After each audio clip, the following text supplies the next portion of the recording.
আমি শ্যামল কুমার মিত্র, সভাপতি, confederation of state government employees. সকালে একটা ভিডিওতে আপনাদের সামনে এসেছিলাম, কিন্তু সুপ্রিম কোর্টের এই রায়ের পরে পশ্চিমবাংলার মুখ্যমন্ত্রীর যে প্রতিক্রিয়া দেখলাম, তাতে আবার আপনাদের কাছে আসতে হলো। এত বড় নির্লজ্জতা আমি আমার জীবনে দেখিনি। আপনি সমস্ত দায়টা চাপিয়ে দিতে চেয়েছেন বিরোধীদের উপরে এবং আইনজীবী বিকাশ রঞ্জন ভট্টাচার্য, ফিরদৌস শামীমের উপরে। বিকাশ রঞ্জন ভট্টাচার্য বা ফিরদৌস শামীমের কোনো কাজকে ডিফেন্ড করার কোনো আরোপিত দায় আমার নেই, কিন্তু মাননীয় আপনি বলুন, আপনার নেতৃত্বাধীন সরকার যদি শিক্ষক শিক্ষাকর্মী নিয়োগেই ব্যাপক দুর্নীতি না করতেন এবং সেই দুর্নীতির অভিযোগে যদি আদালতে মামলা না হতো, কোনো বিকাশ ভট্টাচার্য, কোনো ফিরদৌস শামীম কি মামলা করতে পারতেন, কথা বলতে পারতেন? আপনি দুর্নীতি করবেন, তার বিরুদ্ধে মামলা হলে আদালতে আইনজীবীরা সওয়াল করলে সব দোষ আইনজীবীদের কাছে চলে যাবে। আপনি জানতেন না 2012 এবং 2014 টেটের পরে বিভিন্ন সংবাদ মাধ্যমে কি ভয়ঙ্কর দুর্নীতি হচ্ছে তার খবর উঠে এসেছে।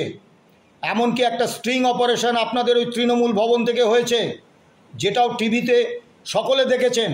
সেখানে বলা হচ্ছে টেটটা প্রহসন।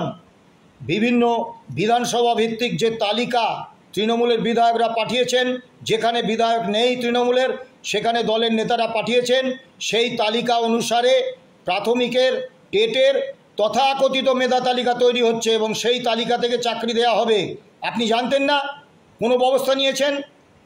এই যখন 25,753 জন চাকরি বাতিলের নির্দেশ মহামান্য কলকাতা হাইকোর্ট দিলেন, তখন তার 265 নম্বর প্যারায় পরিষ্কার করে মাননীয় বিচারপতিরা বলেছিলেন, state government has accepted that there are widespread illegalities in the selection process and that the number of persons who received appointments illegally could not be determined within executed। অর্থাৎ exactly কতজন দুর্নীতির মাধ্যমে illegally চাকরি পেয়েছেন এটা নির্ধারণ করা যায়নি। রায়ের এই অংশটা আপনি পড়েননি। তা সেদিন থেকে আপনার কি উচিত ছিল না যে সঠিকভাবে যাতে এসএসসি, মধ্যশিক্ষা পর্ষদ বা এসএলএসটি নির্ভুলভাবে সুপ্রিম কোর্টে বা সুপ্রিম কোর্টে তালিকা জমা দেয় যে হ্যাঁ এতজনকে ঘুষ দিয়ে আমরা চাকরি দিয়েছি, বাকিদের চাকরিটা নিয়োগ। এবং সুপ্রিম কোর্টেও ঠিক এই জায়গায় আটকে গেছে।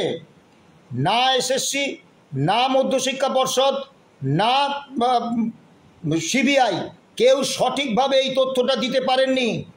আদালত শুধু একটা হলফনামা চেয়েছিল, যে হলফনামা দিয়ে এই সংশ্লিষ্ট এসএসসি বা মধ্যশিক্ষা পর্ষদ বা সিবিআই বলবেন যে এরা ঘুষ দিয়ে চাকরি পেয়েছেন, বাকি যারা চাকরি পেয়েছেন তারা যোগ্য। তা আপনারা তো সে চেষ্টা করেননি। কেন্দ্রীয় তদন্তকারী সংস্থা সিবিআইও করেনি। খুব লজ্জার। আপনারা সঠিকভাবে কারা ঘুষ দিয়ে চাকরি পেয়েছে তাদের সংখ্যাটা দিতে পারেননি বলেই আজকে বাতিল হয়েছে। আপনি বিকাশ ভট্টাচার্য, শামীমের উপর দোষ চাপিয়ে দিলে আপনার দায় খালাস হয়ে যায়। আপনি তো আইনের ছাত্রী শুনেছি, কীরকম পড়াশোনা করেছেন আমি জানি না।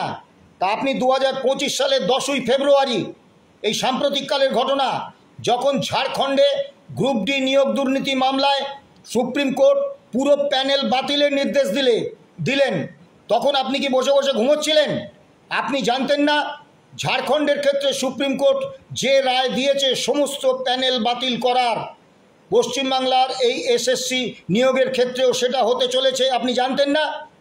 তা আপনি কী করছিলেন? আপনি যদি সচেষ্ট হতেন তাহলে তো সঠিক যারা যোগ্য তাদের তালিকাটা আপনি জমা দিতে পারতেন, বলতে পারতেন। আপনার এই এসএসসি, আপনার এই মধ্যশিক্ষা পর্ষদ বলতে পারত যে এরা হচ্ছে সঠিক যোগ্যতার সঙ্গে মেধার ভিত্তিতে এরা চাকরি পেয়েছে। তাহলে তো এই আজকে সর্বনাশ অবস্থাটা হতো না। আপনি জানেন যে আপনার এই দুর্নীতির জন্য সারা পশ্চিম বাংলায় কি ভয়ঙ্কর অবস্থা নেমে এসেছে। 2022 সাল পর্যন্ত হিসেব আপনার দপ্তর দিয়েছে, শিক্ষা দপ্তর দিয়েছে যে 3,98,150 জন শিক্ষক শিক্ষাকর্মীর পদ শূন্য, শুধুমাত্র উচ্চ মাধ্যমিক স্তর পর্যন্ত। শিক্ষার অধিকার আইনে প্রতি 30 জন ছাত্র পিছু একজন শিক্ষক মশাই থাকা দরকার। সেটা আপনার রাজ্যে 2022-এ পৌঁছে গিয়েছিল 73:1। তারপরে এই ক বছরে আরও শূন্যস্থান হয়েছে, আপনি কোনো নতুন নিয়োগ করেননি।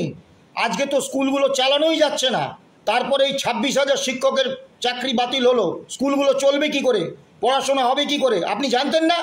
আপনি আজকে তাদের পাশে দাঁড়াবার করছেন, কাঁদুনি গাইছেন, আপনার লজ্জা নেই? আপনার জন্যে এতগুলো যোগ্য ছেলের চাকরি চলে গেল। আমি জানি না তারা কি করবেন, তারা হতাশার যে জায়গায় ডুবে আছেন, ভয় হয় তারা অন্য কোনো ঘটনা ঘটিয়ে না ফেলেন। একমাত্র দায় আপনার সরকারের। আপনার মনে নেই আপনার মন্ত্রিসভা, আপনার নেতৃত্বাধীন মন্ত্রিসভা সিদ্ধান্ত নিয়েছিলেন যারা ঘুষ দিয়ে চাকরি পেয়েছে, আপনার স্বাদের শিক্ষামন্ত্রী ব্রাত্য বসু বলেছিলেন এগুলো ব্যতিক্রমী নিয়োগ। সেই ব্যতিক্রমী নিয়োগকে আইনসম্মত করার জন্য আপনি সংবিধান বিরোধীভাবে করেছিলেন যে সুপার নিউমারারি পোস্ট তৈরি করে এদের নিয়োগকে আপনি বৈধতা দেবেন। আপনি দুর্নীতি করবেন, আপনার সরকার দুর্নীতি করবে, আপনার সরকার দুর্নীতির মাধ্যমে নিয়োগ করবে, আর প্যানেল যেই বাতিল হয়ে যাবে যোগ্য প্রার্থীদের, তখন আপনি চিৎকার করবেন বিরোধীরা দায়ী। আজকে এই অবস্থার জন্য একমাত্র দায়ী হচ্ছেন আপনি বলছেন চাকরিহারাদের পাশে আপনি থাকবেন। আপনি যদি সত্যিই চাকরিহারাদের পাশে থাকতেন, যখন ঝাড়খণ্ডে নিয়োগ দুর্নীতি মামলায় গ্রুপ ডি কর্মীদের সমস্ত প্যানেলটা বাতিল হয়ে গিয়েছিল, আপনি তখন সিদ্ধান্ত নিতেন, সচেতন হতেন এবং সুপ্রিম কোর্টের কাছে সঠিক তালিকাটা পেশ করতেন। আমি আগেও বলেছি, ঘুষ যে দিচ্ছে সে জানে, আর ঘুষ যে নিচ্ছে সে জানে, বাকি কারোর পক্ষে জানা সম্ভব নয়। আর আজকে দেখলাম শুভেন্দুবাবু অনেক কথা বলছেন, দয়া করে আপনি চুপ করুন। আপনি 2020 পর্যন্ত এই সরকারে ছিলেন, ক্যাবিনেট মন্ত্রী ছিলেন, দলের গুরুত্বপূর্ণ নেতা ছিলেন, আপনি এই দুর্নীতির কিচ্ছু জানতেন না? যখন বিধানসভা ভিত্তিক তালিকার কথা হয়েছিল, বিধানসভায় পার্থ চট্টোপাধ্যায়ের ঘরে বসে আপনি বিধায়ক, আপনি কিচ্ছু জানতেন না? আপনি গুরুত্বপূর্ণ মন্ত্রী, কি করেছিলেন আপনি? কেন আপনার দলের সিবিআই সঠিক তালিকাটা পৌঁছে দিতে পারল না? আজকে এই হাজার হাজার চাকরিহারা, একেবারে অসহায় যারা শিক্ষাকর্মী, তাদের এই দুঃখ, এই কষ্ট, এই যন্ত্রণা, এই অসহায় অবস্থার সুযোগ নিয়ে রাজনীতি করছেন। ধিক্কার জানাই আপনাদের। আর এই সব চাকরিহারা যারা যোগ্য চাকরি প্রার্থী, তাদের কাছে একটা আবেদন রাখছি, ভাই আপনাদের অবস্থাটা বুঝি, কিন্তু দয়া করে এমন কোনো সিদ্ধান্ত নেবেন না যাতে আপনাদের পরিবার পরিজন আরও দুঃখে, আরও কষ্টে পড়ে একেবারে অসহায় হয়ে যায়। নমস্কার।